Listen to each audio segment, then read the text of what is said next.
आइए आज हम आपको कहानी सुनाते हैं, कुछ बहुएं माँ भी होती हैं। इस कहानी को लिखा है मनीष गौतम ने।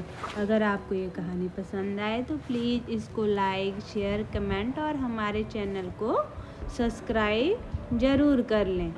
शाम को मैं पड़ोस में जाकर गीता के पास बैठ गई।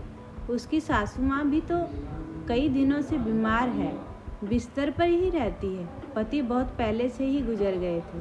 सभी बच्चों को बड़े संघर्ष करके उन्होंने पाला।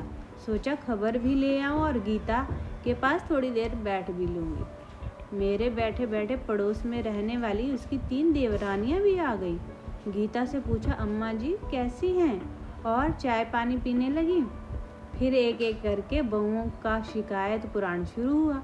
एक देवरानी कहती है, जब मैं शादी होकर आई तो सब लोग काम की वजह से यहाँ वहाँ थे। सासू माँ मेरे साथ ही थी। सुबह 6 बजे से उठकर चाय बनाने के चक्कर में आवाज़ चालू हो जाती थी। अरे नई बहू आई है तो थोड़ा उसको सोने दें, नहीं सवेरे से हल्ला करने लगती थी। तो दूसरी ने कहा, अपनी समस्या बताई। अरे मैं 5-6 साल पहले तो मेरे पास थी ना, तब कह रही थी कि अपने पोते पोतियों के नाम से एफडी करानी है। मैंने सोचा कुछ तो कर देंगी माता राम, पर अब तक तो कुछ भी नहीं हुआ।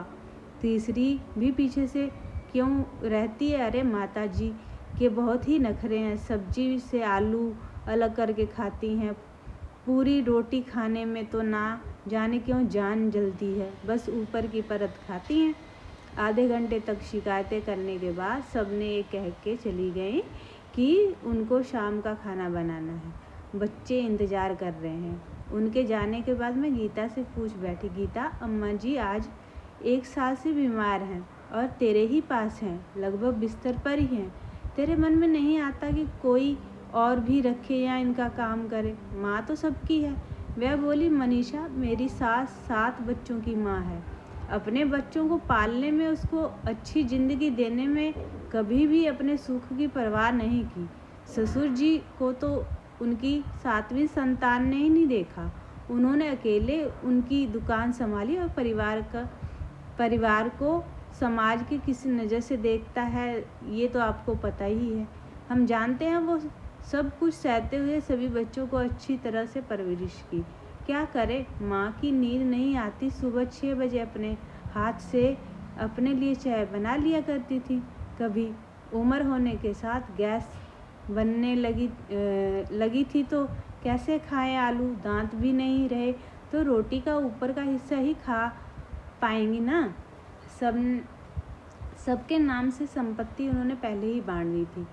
ये जो आप देख रही हैं ना, मेरा घर, पति, बेटा, बेटी, शान शौकत सब मेरी सासू की ही देन है। अपनी अपनी समझ है। मैं तो सोचती हूँ कि इन्हें क्या क्या पिला दूँ, कि कितना सुख दूँगी। मेरे दोनों बेटी बेटे अपनी दादी माँ के पास सुबह शाम बैठते हैं। उन्हें देख के वह मुस्कुराती है। अपने कमज़ोर हाथों से वह उन्हें दोनों का माथा, चेहरा और शरीर सहला के उन्हें जी भर के दुआएं देती है। जब मैं सासू माँ को नहलाती खिलाती पिलाती हूँ और इनकी सेवा करती हूँ तो संतुष्टि के भाव मेरे पति के चेहरे पे आते हैं। उसे देख के मैं धन्य हो जाती हूँ। मन में ऐसा एहसास होता है जैसे दुनिया का सबसे बड़ा सुख मिल गया हो। मेरी सासू माँ तो मेरा तीसरा बच्चा बन चुकी है। मैं अपनी छाती से लगाया और मन ही मन उसे नमन किया और उसकी सराहना की। इस कहानी को सुनने के लिए आपका बहुत बहुत धन्यवाद।